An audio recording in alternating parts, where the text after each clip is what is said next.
everybody. Hi, guys. Well, from beautiful fall time, autumnal Salt Lake City, Utah. It's Thank God I'm Atheist. The podcast. I'm Frank Feldman. And I'm Dan Beecher. And coming up today, we're going to be talking about some nasty little remedies out there. We're going to be talking about maybe bullshit. things people like to believe that might cure your cancer or Your lumbago. heart disease. Basically, we're going to be talking about nonsense medical claims. Mm-hmm. And I don't know how to avoid them. Of sorts. We might get to that. We'll get into something along those lines, but we're bringing up some stuff we've never brought up before on the show. There's some fun stuff out I think there. is really great. There's some wacky stuff out there. So, But before we do that, let's get going. Dan, yeah. Bill O'Reilly. Billo. He left the news, but he's right back in the news. Oh, good. Yeah. Thank God. How we missed him. Apparently, he's doing a web show called the No Spin News. Oh. You know. Oh. 'Cause that's his whole thing. He doesn't spin a good goddamn thing. No. Not that man. He's never about spin. No. He's never about an angle. No. Well, apparently on the No Spin News, he admitted to the fact that he is mad at God over the allegations of sexual harassment. Oh. That he wasn't protected, Yeah. as he says. He says, am I mad at God? Yeah, I'm mad at him. I wish I had more protection. I wish this stuff didn't happen. I can't explain it to you. Yeah, I'm mad at him. Yeah, he's definitely, that God is definitely a problem. Because it's getting to the point where a man can't sexually harass basically any human being that comes into his contact that has breasts without somebody taking him to task for it. Yeah. And really, where was God to protect him from what he was going through? Because really, the big question in this was, what's Bill going through? No, he says it's horrible. It's horrible what I went through. Horrible what my family went through. The pain it brings to my children is indescribable. Indescribable. Yeah, but who's responsible for that pain, Bill? I agree with you. That was horrible for your family. I'm guessing that, yes, your children are probably traumatized, depending on how old they are. Yeah. 'Cause of you fucker. God. Yeah, he accused the New York Times, which of course was the one that who first reported on exposed all his sexual harassment, his claims, nastiness, and the fact that the former anchor at Fox News had paid $32 million to settle a sexual harassment claim, but a month before Fox News extended his contract. So Bill O'Reilly is accusing the Times of being, quote, out to hurt people with whom they disagree. Oh. I truly believe that these people at the New York Times are out to hurt people. They don't want me in the marketplace. That's what this is all about. Well, I don't want you in the marketplace either, Bill. Yeah. But I will say this, man, pots can call kettles black, can't they? Ain't that just a thing? These guys, Bill O'Reilly. I'll tell you what, out to hurt people. I have sat there and watched him interview people and just shred them needlessly. Right. Because they didn't agree with him. So, yeah. Right. That's your game, Bill. Yeah. So, suspicion always haunts the guilty mind. Ooh, as Shakespeare once said. Good pull, Thank Dan. you. Thank you very much. I am a Shakespearean actor, you know. I'm going to take us to Alabama, where there is a women's shelter, and that's a good thing. I think that we need to shelter. There are people who are homeless who need help. Yeah. And this shelter called Jesse's Place in Birmingham is such a place. A homeless woman can shelter there for a while, hopefully get herself on her feet, and then find her own, or make her own way in the world. Mm-hmm. However, this shelter, like so many Christian shelters, has requirements, and the main ones are you have to attend our church which is funny because while you're at the shelter, while or prior to. Yes, no, while you're at the shelter. So like, there's something wrong with this church. If Yeah, well, there is something wrong with it. Here's the thing: to it. these requirements are totally legal, but like, so we've got. So there was a woman who was at that church or was at that shelter, just wanted to go to church, her church that she went to, which was just down the street. Yeah. No. You have to go to our church. It's the biggest mega church in Alabama, I guess, and you have to go there. It's so that they can verify, because if we see you there, then you can't lie to us. Right? Do they have like a special section for the homeless people to sit so that they can the smelly section, spot them, the ugly section? Dan, that's what they're saying. That's what they're calling it, not me. I don't know. It's right where your mind went. I hurt, Dan. Oh, you tender heart, you. No, they probably. I don't think they have a special section. I would hope not. There's certainly no mention of that. They really should. It would make the bookkeeping a lot easier. It would. Do a little roll would. call. You're right. You know? Yeah, you've got like that sort of 5-person by 5-person square that you just everybody go sit in that section, and then we can go up. Nope, Teresa's not here. Anyway, not only are they is church attendance required of these people, but once they get on their feet a little bit, meaning if they get a job, a full tithe. The moment they get a job, pays $7.25 an hour from homeless people. Wow. Like these people, I mean, if there's one thing we can say, it's they don't have a lot of money, and it's not like this contribution is going to be that useful to the church. It's going to be a negligible contribution anyway. Right. But that little bit of money to the church means a lot to these women who fucking need every penny they can get if they're gonna get themselves into their own housing and absolutely. Well, I mean, this shouldn't surprise you too much because that should sound a little familiar to you. The Mormon Church does the exact same thing. Yeah, they sure do. The Mormon Church, like, no matter how dire your situation, your financial situation is, but the Mormon Church has structures in place where, like, yes, you have to give us 10% of your thing, but if you're really struggling, we'll give you food and we'll give you this. No, and that's true. We'll give you like. So I guess there's that, but it's the tithe that pays dividends. Yeah, the one in the Mormon Church. It just seems really. You can get more back from them than you're giving, like a lot more. Yeah. Than you're giving in that little bit of tithe. Yeah. For somebody who's working minimum wage, or whatever. Yeah. A Mormon, you're saying. Yeah. Yeah. But these, who knows? I mean, so they're really, that sucks. I mean, they're providing shelter. They can do whatever they want. It's their shelter, but it just seems antithetical to require these things of these women. It seems antithetical to them.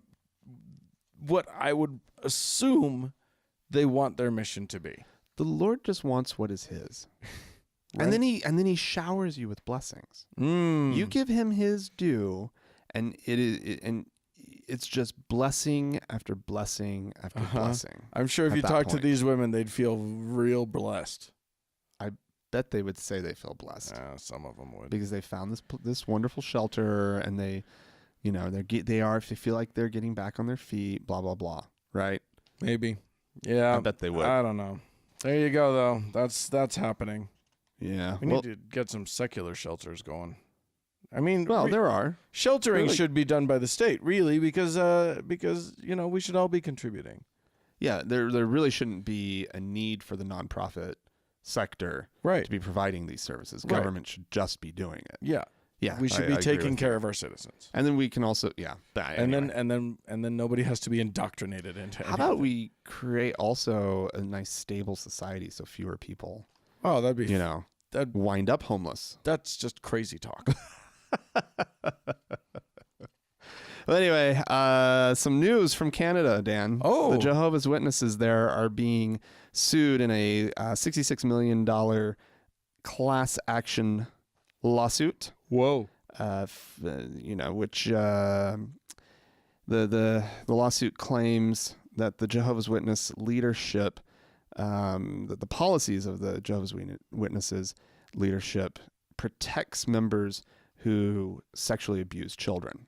What? And this happens because the Jehovah's Witnesses don't really recognize, state authority, or civic authority of any kind. Like It's the Lord's authority is above all. right. And so in these instances, we're talking often about, somebody's eternal soul. Right. That the elders are looking to protect. It's this is a real problem. It's a genuine social conundrum, because I understand that point of view if you're a believer, but also no, you don't get to fucking protect criminals, right? Especially abusers, especially people who are destroying lives, right? Just because you feel like brother so and so is actually a good guy at heart. There's no reason why we should give him up to the police. We'll just counsel him. Well, even if he's not a good guy, if he's otherwise been a good witness, yeah, right, pays his money. Sure. I mean, I don't know exactly how all that works with the Jehovah's Witnesses, but they want to handle it as their own administrative issue. Yeah. With God, with Jehovah. And they nonetheless, these instructions are coming all the way from the top, from the Watchtower Bible and Tract Society. That's sort of the parent company. Yeah. That runs the whole shit, the whole show. The dark overlords. Indeed.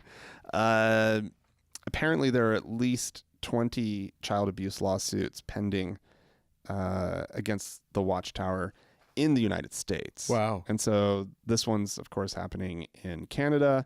There have also been lawsuits in Europe and Australia. You'll remember, I think we talked about it on the show, in 2015, there was an Australian government investigation of the Jehovah's Witnesses in Australia, and they found evidence of over 1,000 child abusers in the Jehovah's Witnesses congregations since 1950, and not a single one of them had been reported to police.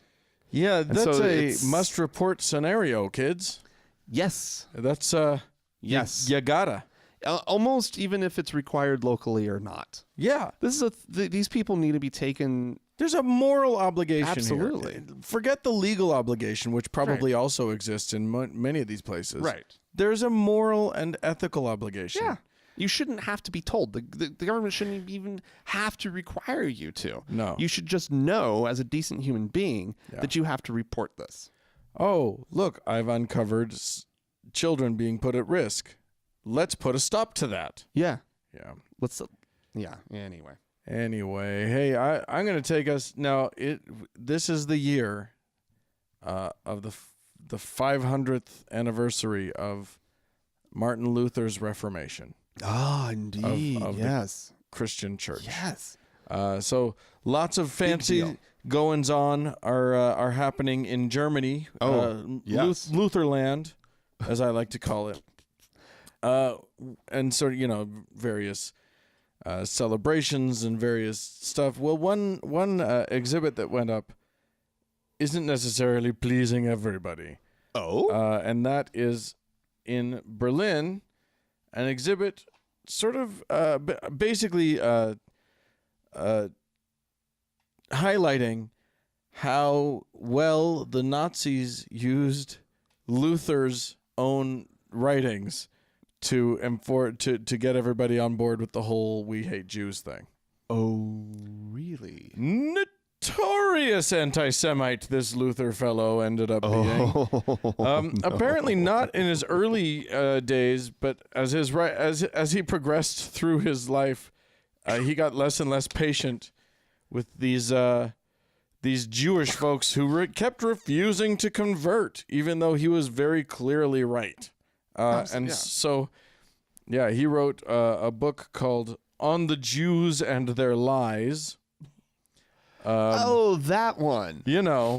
I've got a copy of that at home. Great read. Yeah. Awesome read. So this exhibit basically has a whole bunch of different photographs of, the Nazi flag or the Nazi cross next to the Christian cross and just saying, you know, let's fulfill Martin Luther's true goals. Let's get all the way to the promised land of his extreme hatred of the Jews. How is this going over?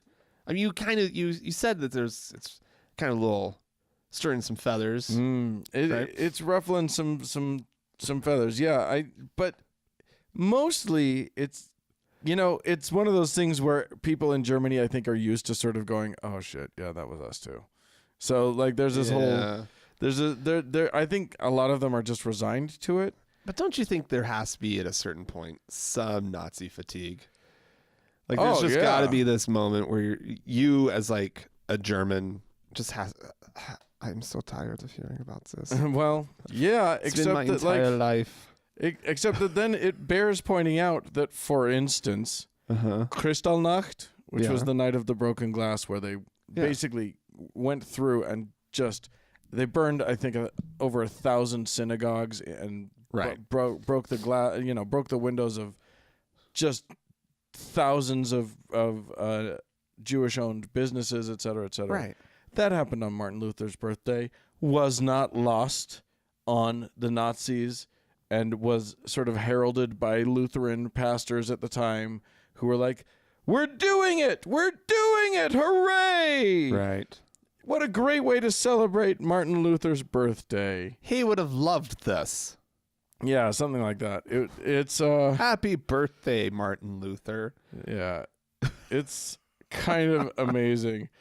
That's wretched. Wow. Yeah, they celebrated the 450th anniversary. Like we're celebrating the 500th anniversary. They celebrated the 450th anniversary of Luther's birthday in November of 1933 with a nationwide German Luther Day in which the main speaker praised Luther's, quote, ethno-nationalist mission and called for the completion of the German Reformation in the Third Reich.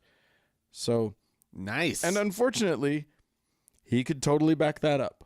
Wow, that's amazing. So, wow. Happy Martin Luther, everybody. I hope we're all real proud. All right, Dan. Yeah. Well, there was an article this week in the Salt Lake Tribune that caught my attention, and I really don't want to go through the article so much, but rather something that it was pointing to. Okay. The gist of the article was that for the first time, the LDS Church has issued a set of questions to be used in the interviewing of prospective missionaries. Oh, you know, those Mormon missionaries that they're just famous for. The young kids on the bikes and suits and backpacks. And it's what most people know of Mormons. Yeah, exactly. Yeah. And so in order to become one of those, they there's a little bit of a process. You can't just don a suit and go out into the world and be a Mormon missionary. Yeah.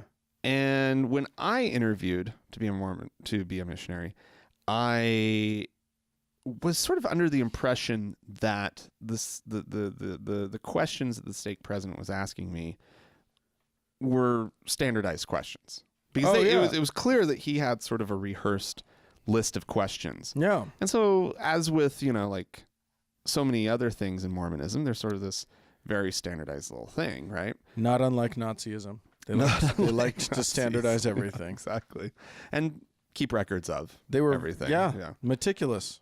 Well, I guess I was wrong about that. Oh, really? This is the first time that the LDS Church has issued a list like this, and I think after reading through these questions that they really don't want to have missionaries anymore.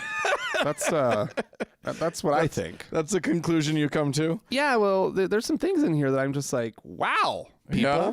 You're kind of nuts. I actually do think that it's well timed because, after a couple years ago, they lowered the age of eligibility to go on a mission from 19 to 18. And they had a burst of just a bumper crop of young, eager kids. Yeah. And what it did is for a minute, they had the kids who had been serving when they were 19, right? Yeah. Already out in the field. And then the kids who had been waiting to turn 19, they were now, going out when they would have been going out. And you had this whole year of kids who were now eligible to go. And so there's a flood of new missionaries went out, right? And it increased the numbers. Like got up to like 88,000 missionaries. And they were, doing their little Mormon brag thing about the numbers and how we have 88,000 missionaries. Well, that number's coming down. Oh, right. As it would naturally do. As it would have to, yeah. Right. Because you don't have that overlap of the two requirements anymore. Right. That's how math works. Exactly. So that's coming down. It's coming down significantly. And I think they're taking a moment to make it a little bit harder to go on a mission. Huh. This is just my speculation. Yeah. That they want to hide these numbers in a moment when they know the numbers are going to be going down anyway. Interesting. Right? Because it is going to be harder to go. So what are some of the questions that might eliminate me from going on this mission of mine? Eliminate you? Yeah, I'm a all prospective 16 of them. Well, okay, there is that point. The first one. Yeah. Do you have faith in and a testimony of God, the eternal Father, His Son, Jesus Christ, and the Holy Ghost? Nope. Do you have a testimony that Jesus Christ is the only begotten Son of God and the Savior and Redeemer of the world? Nope. Okay. Although I'll bet that most of the people that are asked that question and answer yes couldn't define begotten. Okay. In that context. Okay. Well, here you go, Dan. Yeah. Now there's some follow-up. Oh, Can't just get away with yes, no. Okay. And this is clever of them because I don't remember anything in my mission president's interview. His was all yes, no's, right? Please share your testimony with me. Oh, that's a very Mormon thing to say. It is. And most Mormons, I mean, that's as rote as yes, no. For most Mormons. Yeah, but this isn't at the pulpit. This is right. Conversational between you and an ecclesiastical leader. Right. Please share your testimony. And follow up to that one. How has the atonement of Jesus Christ influenced your life? Oh my God. To an 18-year-old, right? I think, and actually, quite honestly, a 17-year-old. I feel like I'm running for Miss Utah all of a sudden. Well, I think that the atonement of God has affected my life in the following ways. I am a better person because of the atonement of God. And there are children who, what was that one that went off the rails? Yeah. Anyway, how about this one? What does it mean to you to repent? Oh. Right? Not have you repented of everything. What does it mean to you to repent? Yeah, okay. Will you share your testimony about Joseph Smith? Okay. Basically, is the gist of that question.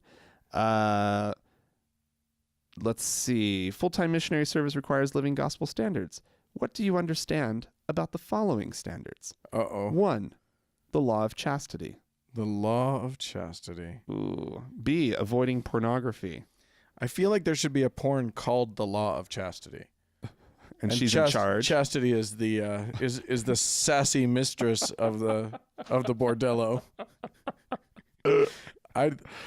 Let's make it so. The new Patreon goal.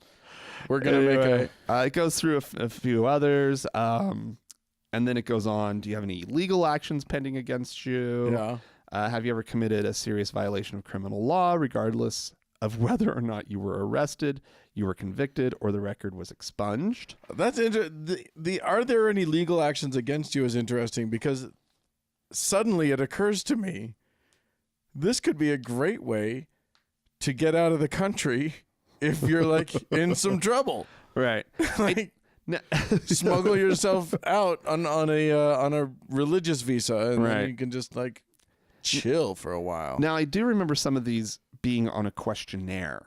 Oh. Like I believe that one was on sort of the standardized questionnaire that you just sort of filled out. But this is the stake president with his powers of discernment. Interesting. Looking you in the eye. Yeah. You know, and asking you the question. All right, here's one that's interesting that it's on the list. Have you ever sexually abused a child in any way? Again, with the whole regardless of whether or not you were charged, convicted, or the record was expunged. Huh. Which is dicey. I mean, like, that's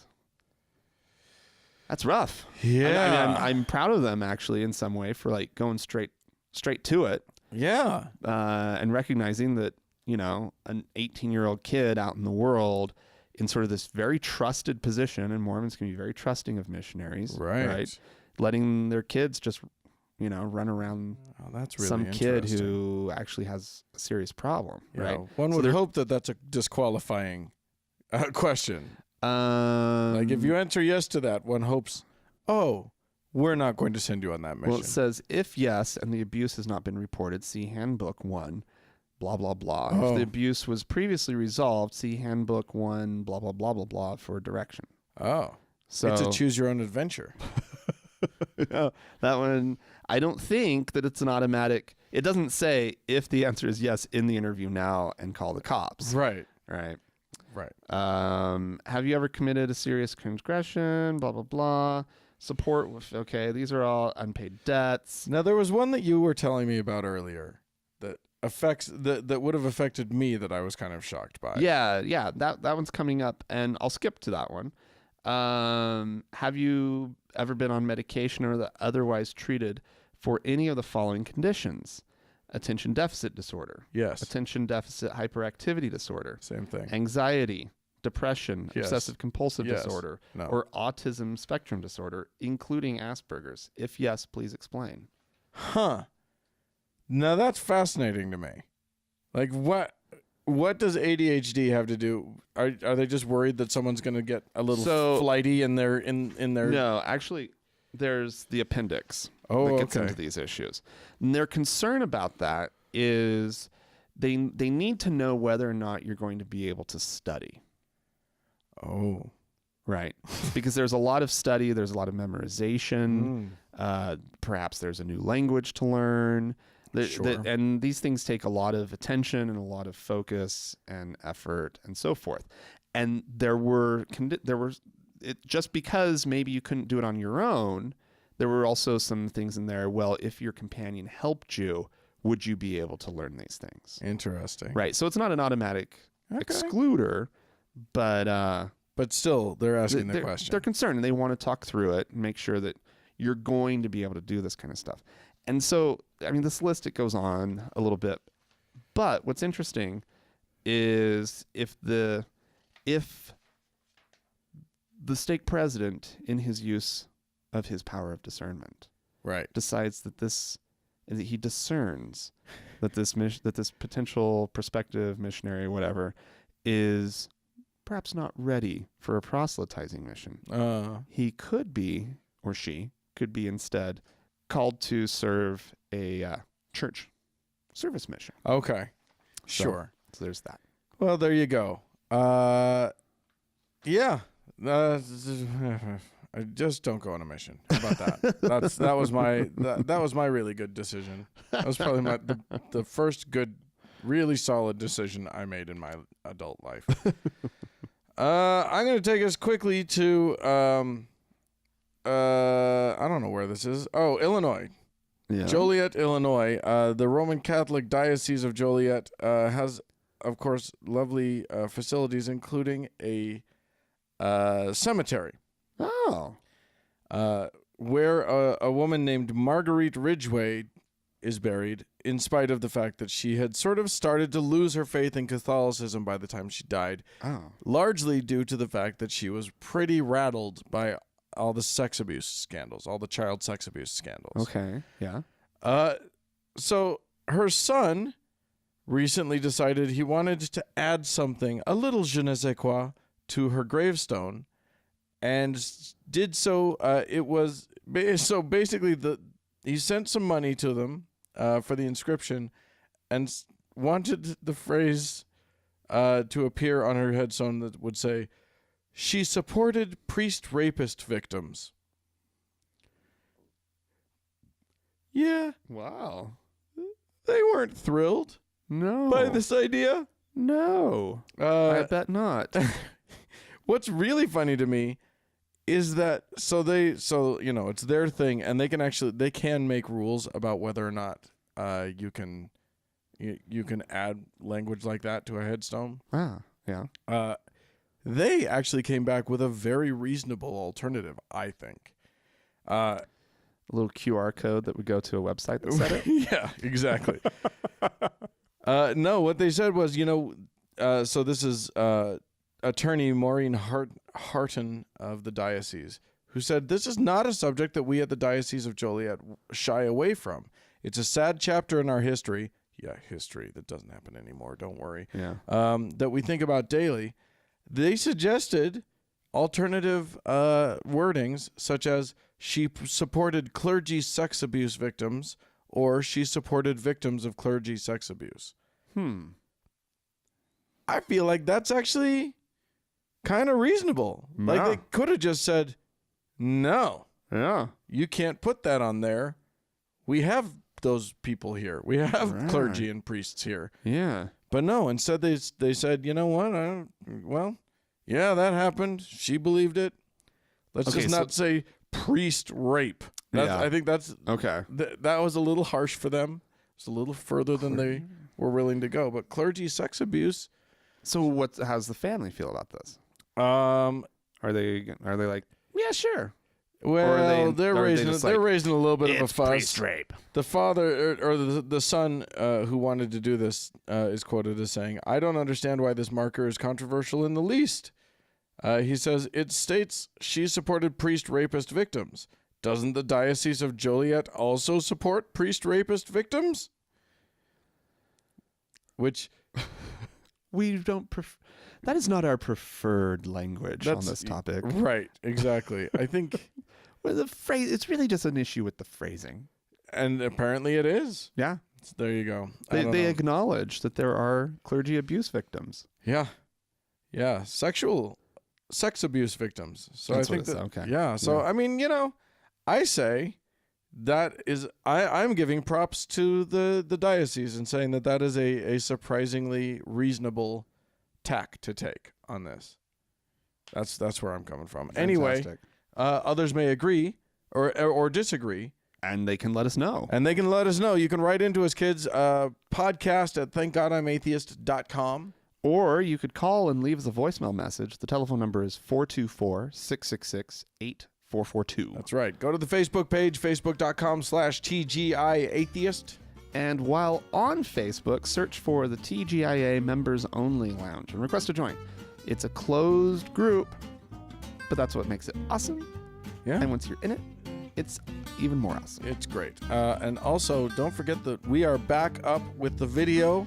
Yeah. Hopefully. Yeah, for the time being. There was a little glitch in the middle there. Something just happened. But hopefully we're back up with the video. So go to our YouTube channel and you can see what color my shoes are.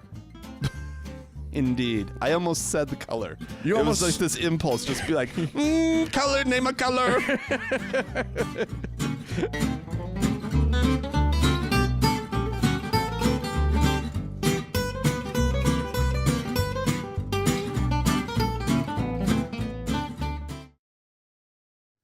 Hey, Dan. Yes, sir. It's time to play a little clip of audio. Yeah, we like to do that. Somebody religious saying something crazy. So far, we have not had trouble finding that. We've done 300 and some odd episodes of the show. Still don't have any trouble finding somebody saying something crazy each week. Yeah. Well, this one comes from, I think, a newbie to the show. Yeah? I don't think we've ever played this guy before. His name's Rodney Howard Brown, and he is the pastor of a very large church down in Florida. Oh, yeah. I want to say. Everyone is very even-keeled in Florida. Anyway, he was, just so that we can tie this in and make it even a little bit more pivotal, he prayed over Donald Trump in the Oval Office earlier this year. Oh, so that's nice. And he is something of a conspiracy theorist. I'm going to say he's a conspiracy enthusiast. Well, anyway, let's listen to see what he has to say. Okay. The false gods of Egypt and their prophets What are these people? What are these holy? They're prophets of the enemy. You know, I mock you. And somebody said, no, we must be nice so we can win them for Jesus.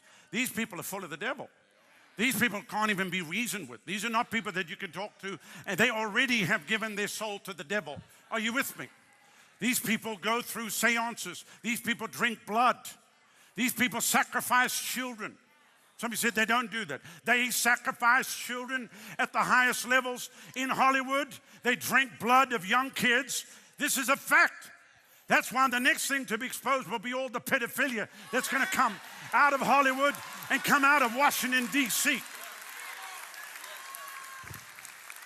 The human sacrifice and the cannibalism has been going on for years. Somebody said, oh, they don't do that. It's worse than what you think. You remember when the whole spirit cooking thing came out? That's commonplace, ladies and gentlemen. And many of the Hollywood actors that you go see on a screen, what you don't know, they bring a witch. They do a big seance right there on the set, and they worship devils, and they allow devils to come into them before they take the part of what they're going to act. It's a fact, what I'm telling you. Yeah. Well, it's a fact. He said it's a fact, Dan. Well, I don't know how anyone could ever contest anything that he just said. And as he points out multiple times, somebody said that it wasn't true. But it's a fact. But it's true. But it's true. I can tell you, maybe that's why you and I haven't done so great in the at breaking into Hollywood. We don't know anything about these satanic rituals that they do.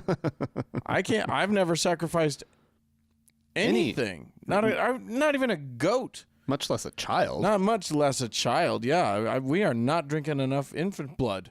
Is our problem? If we did, well, we would get our big break. Yeah, clearly, obviously, that's the big next big scandal. Coming soon to a theater near you. Maybe going to a place like Hollywood where there's work. Oh, going there for people, like physically. In the have you been there? Have you driven there? Oh, I can't. I can't be bothered. Well, we had some folks write into us, call into us. Did indeed. Might as well acknowledge them, I guess. Oh my God. No, Elise wrote in, "Hey fellas, I was just listening to episode 307, and I wanted to applaud Dan for broaching the subject of racism in the Book of Mormon musical. We might add sexism in the form of the naive girlishness in the only developed female character in the play. I think that's a valid point. Any critique of the African characters that I have heard is met with casual reference to South Park politics, i.e., these guys make fun of everything, or people focus on parody and satire and say the accusation of racism is reading things too seriously. While true, there is punching up and punching down, and issues of race and power are more complex than equal opportunity ridicule than an equal opportunity ridicule position allows. So thanks for stating your perspective. At very least, the issue of what roles black actors get in American theater can be considered once we bring up the issue of racism as relevant to our enjoyment of this theatrical extravaganza." Yeah. I think that's yeah, absolutely. And yeah, I think black actors have been getting a very short end of a very short stick for a long time. Yeah. So I think that's, as a theater guy, that's near and dear to my heart. Yeah. All right. Well, I have a voicemail. Okay. From a listener down under. Oh yes. I'm just gonna let him say his piece. Please do. Hey, Fran and Dank. Greg here from South Australia. Love the show. Hey, the whole Satanist thing just reminded me of when I did a little bit of clinic defense when I was in the US in the 90s in Minneapolis. And, these evangelicals line their children up from smallest to tallest, with the smallest carrying a tiny coffin walking past this clinic. And we managed to block them out, which was really cool. And then a chant went out, which was, Satan has spoken, the clinic stays open. So there you go. But, keep up the great work. I love listening to your show when I'm brush cutting. That's basically what I do most of the time. So, cheers from sunny Adelaide. Bye. Well, thanks so much. That's That's a great chant. I'm going to start chanting that in my daily life. Satan has spoken. The clinic stays open. Yeah. Nice. Hey, if that's what it takes, yeah, a little word from our Dark Lord, I'm all for it. Long as the ladies can take control of their bodies. Absolutely. Ty wrote into us, "Hey guys, love the show. I've been listening for a little while now on my commute to and from work. I'm an atheist raised in a hardcore Catholic family. My wife is Mormon, though. I've been going to Mormon church with my wife. Oh my God, you poor man. For the past few years to be supportive. I dress up and sit there quietly. A lot of people there don't even realize I'm not a member. Sometimes it is really difficult for me not to say something and point out the ridiculous things they are saying. I believe my wife's beliefs are mainly just habit and indoctrination. She's been taught it since she was little, and it's ingrained into her. I don't think she even knows the extent to how crazy this church is, and I don't think she wants to know. It's easier for her just not to think about it. I was wondering if you knew of any tips on how to talk to her or any Mormon without being too offensive. They are sensitive about it. Yes, they are. I don't know a lot of other openly atheist people around here. Sometimes it feels like I'm taking crazy pills. It's nice to be able to listen to your podcast and realize I'm not alone. Thanks. Well, you're not alone, Ty. Not even in the interfaith marriage thing. Right. That's not something that you're alone in. Talking to your wife, though, is a tricky one, and one that may not bear the fruit that you want it to. Yeah. I look, we're not experts on this sort of thing. No. So any advice we give, take with a grain of salt. And maybe, go see a therapist and they'll give you better advice. I'm not sure. But it does seem to me that if you want to talk to your wife about religion, great, but don't go in with the agenda of converting her. Because that's just going to cause tension. That's just going to cause trouble. And it's not it's not where you need to be.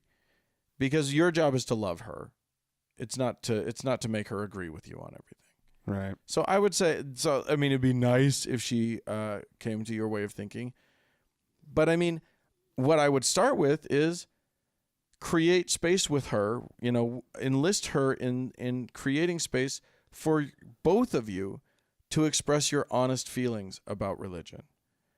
And I think that if you can create space in yourself for her honest expression of her feelings, and listen with a careful heart, then she might be able to do the same and listen to where you're coming from, and at very least you'll understand each other better.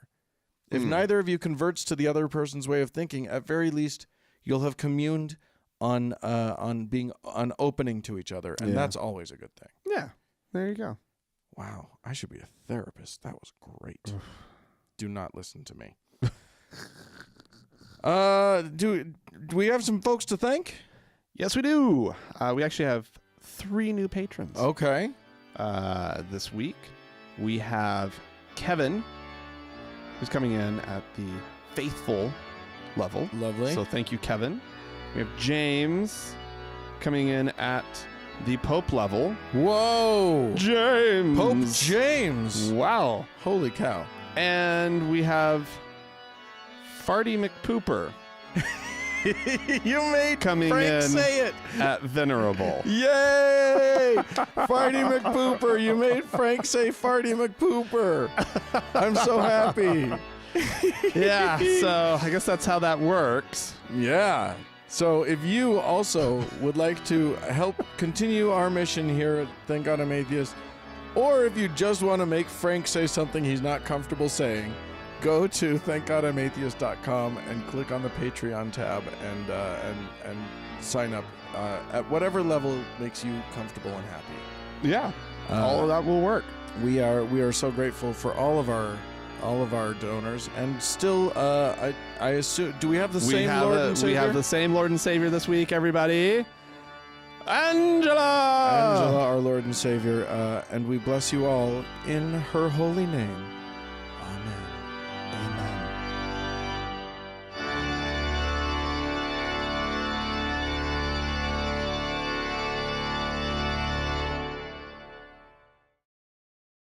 Dan, Yes, sir. there's a lot of what's the just bad medicine out there. Your love is like bad medicine. Do you remember that song? I do remember that song. Yeah, no, like sort of the stuff that people believe some pretty crazy things about what's going to cure their ailment, whatever it is. There's a lot of stuff for people say will help you with your beat cancer. You see these clickbaity things online all the time. Eat this one simple trick cured my cancer. Sure. Click here, some clickbaity nonsense. 4 lemons and a garlic and you're fine. Right. You'll be fine for life. And a lot of this stuff, like it bounces around, and I get a little annoyed by it. Like there's a couple people at work. I probably shouldn't really say this, but who really view this stuff very differently than I do. Right. Yeah. And I'm just going to, in case this ever gets around to any of them, I want to say this in the nicest way possible. They trust sources that are very different than sources that I trust. And so they come to some conclusions that are difficult for me to swallow. And I just bite my lip and I don't say anything about it because I know I'm not going to get through with my worldview to them, even though my worldview is based in science and is more testable and provable and they're full of shit. Well, I'm not saying that. No. What I'm saying is that they don't trust science.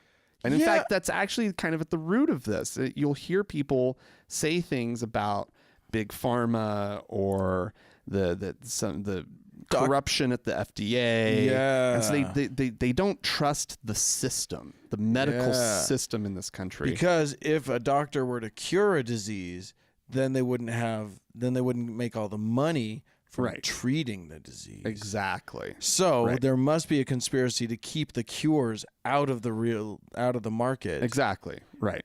So the big pharma and all the doctors can maliciously make their evil lucre off of us poor unsuspecting saps. Right, exactly. And one of the big ones that's been kind of floating around for a little while that the FDA for whatever reason hasn't until just very recently touched is stem cell therapies. That are very unregulated and just kind of out there. And there are legitimate stem cell therapies. Now hold on, Frank. What? Because I've read about these stem cells and they're real science. There is real science. You're about using stem cells. science words, and that means it's good. Well, that's the thing. The stem cell stuff sounds so fucking legit, right? Yeah. And so, it's easy for people to get a little lured in. Basically, though, because we have talked about homeopathy, sort of the anti-vaxxers, bullshit, the drawing connections between vaccines and autism, those folks. Right. We've never really talked about Gwyneth Paltrow, which I'm shocked somehow we haven't talked about her nonsense, but she's out there. Well, I mean, and her website craziness Goop is amazing. It's truly horrifying. She's I had never been to this website. Entire things of supplements that you can take, detox things. Well, by the way, anytime if anyone uses the word toxins to you, they're full of shit. Yes. If you use the word toxins, cut it the fuck out. Unless you're a doctor and you know what you're talking about.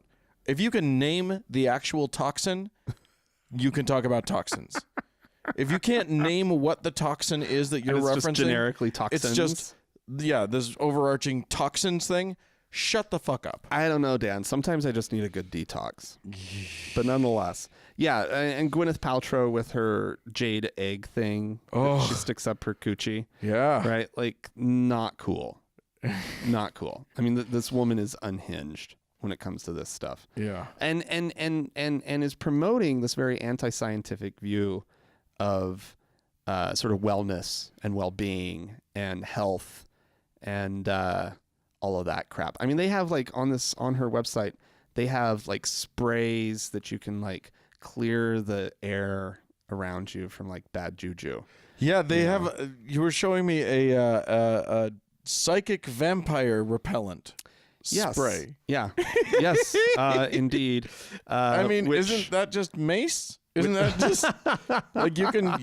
There's a lot that can repel any person, really. This doesn't. This, Dan, the ingredients on this. Can I just scream psychic vampire and just spray you with something? Is that even okay? This is a unique and complex blend of sonically tuned gem elixirs, including black tourmaline, ruby, lapis lazuli, onyx, and garnet. Oils of rosemary, juniper, and lavender. And Reiki charged crystals. So it's got rocks and oil. Yeah. But it says this is embedded in the instructions. But it's just such a wonderful sentence. Spray around the aura to protect from psychic attack and emotional harm. How do I even find the aura? And then it said something about avoid the eyes. Yeah, you don't want little micro shards of lapis lazuli in your eyes, I guess, is true. I wouldn't want that in my eyes. Tell me about the stem cell thing, though, because I am curious. So there are, and this, I don't want, like, if you're at the doctor and he's talking, you have, like,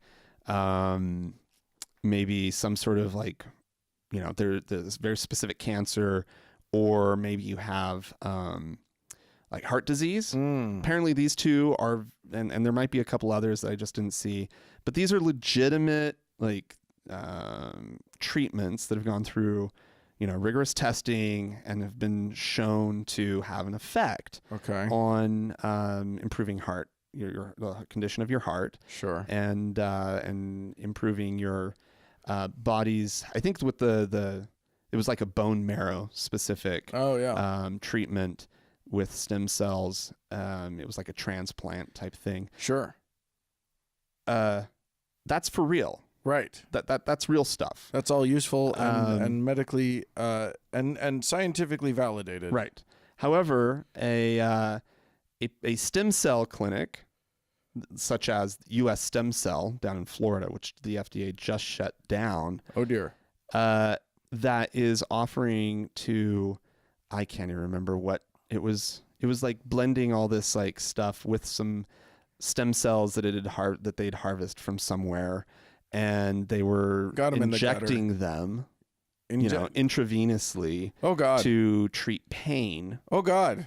That's probably not a legit use. Just also, if the same place, I'll just throw stem cells at you and hope that it fixes things. Right.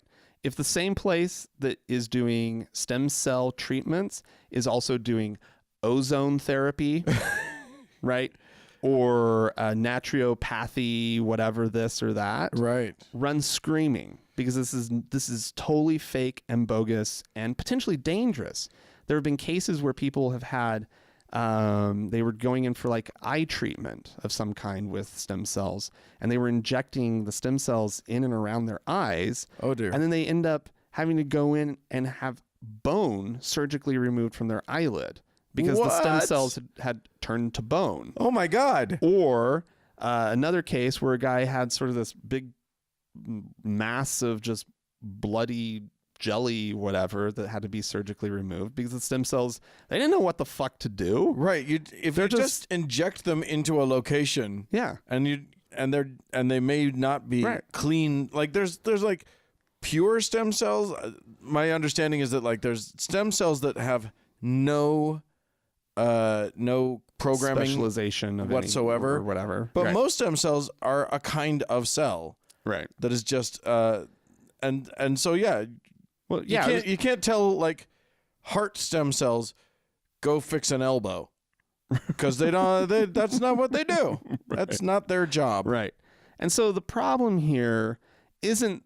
It almost. I mean, all this stuff is just quackery and snake oil salesman type stuff, right?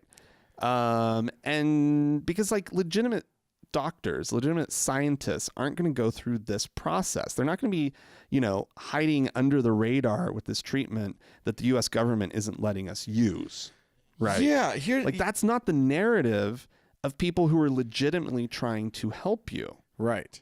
And the other thing is that look, Franklin, you and I are in no way trying to represent ourselves as people who know the science well enough to know what's okay and what isn't. Not at all, in fact. So don't think that we're saying that. But what we are saying is that there are people out there in the world who are absolutely qualified not only to research treatments, but to determine what treatment, like what medical papers are valid, and what medical papers are nonsense. Because there's a whole other problem here, which is that there is a series of science journals that have started cropping up that you just pay to get your paper into. Oh, seriously? They're bullshit science journals. Wow. And for an average layperson, it's going to look for all the world like this is a valid science paper that was valid science was conducted by a lab somewhere, and it has been published in an independent journal. And that sounds like all the sciencey. That ticks so many science boxes. Right. But no, there's a shit ton of these fucking journals that are just pay to play. You just pay to get your paper in there. That's criminal. And they don't have peer review. And so now it smacks of being authoritative. Right, exactly. And so you get like a doTERRA, or you get, some sort of smellum company that is doing whatever. doTERRA being an essential oil company here in Utah. Yeah. I call them the Stinkies. Yeah. They come into town, they have their convention here, and oh boy. Well, downtown just smells so wretched. And just walking down the street. And they start, if you go to their website, they'll show you 1,000 different scientific papers confirming this, that, and the other about their claims about their product. Right. Well, guess who funded those studies? Right. And guess they can go to an independent lab, but the independent lab is paid by them. Right. And they say, hey, keep doing the science until it says this. Right. And that is not how science works. Right. And so and then again, they go and they publish in these so-called journals, and the trick here. So I guess what I'm getting at is there's a whole group of people that will sort through all of this nonsense. Yeah, this is the tricky part. Cut all of this bullshit for you. Where do we find these people? They're called doctors. And they'll just see you. They'll let you come into their office. They'll actually examine you.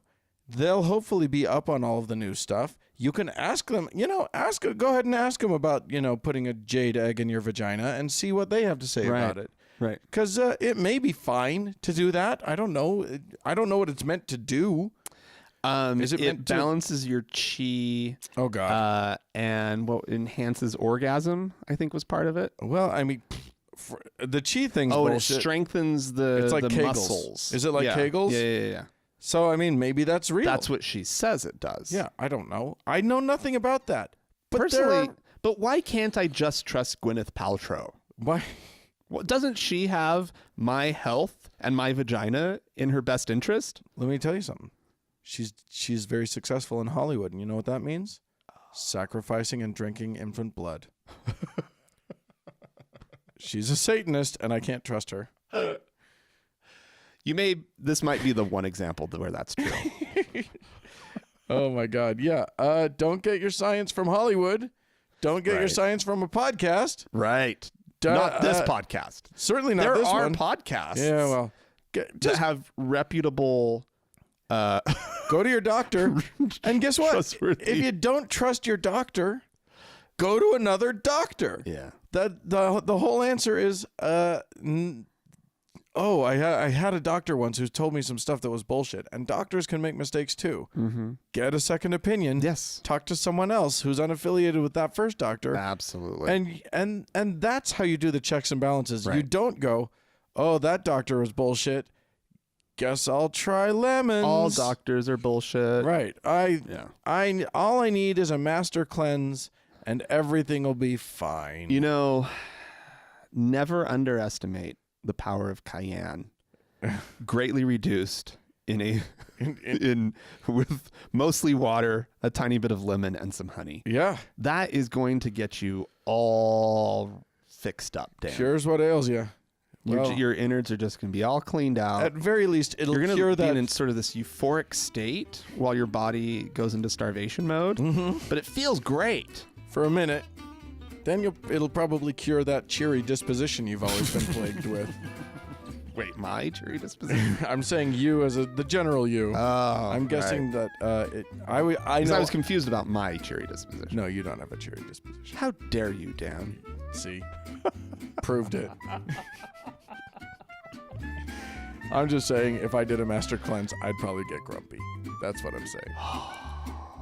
I don't know that I'd want to see what happened to me if I did a master cleanse. Anyway, go out there and do good science, people, and believe the scientists more at least. You don't have to believe them all the way, but believe them more than someone who doesn't know anything. Right. That's the key. That's the big. So tricky, Dan. It's so not. It's so easy.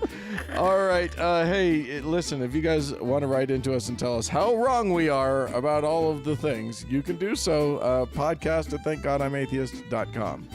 Or you can call and leave us a voicemail message. The telephone number to do so is 424-666-8442. Yep. Go to the Facebook page, facebook.com/TGIAtheist, and click on that like button. And while on Facebook, search for the TGIA Members Only Lounge and request to join. It's a great community of like-minded people, and it protects your privacy if that's something that's important to you. Indeed. And speaking of Facebook, thanks to Mackenzie for all of her hard work on the page, and thanks so much to Sarah, Danny, and Amy for their moderation of the Members Only Lounge.